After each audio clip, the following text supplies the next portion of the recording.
Саметті ұрлап кетеді. Ювуз компанияны кайтаруу үчүн бәріне дайын.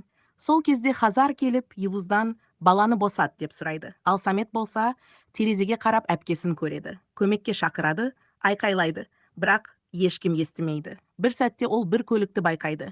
Есігі өзінен өзі ашылады. Самет жақындайды. Көзін ашады. Алдында анасы, анашым, әпке деп айқайлайды. Сол сәтте барлық естеліктер көз алдынан өтеді. Кейін Саметті табады. Ол мен анамызды көрдім дейді. Бірақ ешкім сенбейді. Олар оны тек елес деп ойлайды. Түнде Азизенің түсіне кіреді.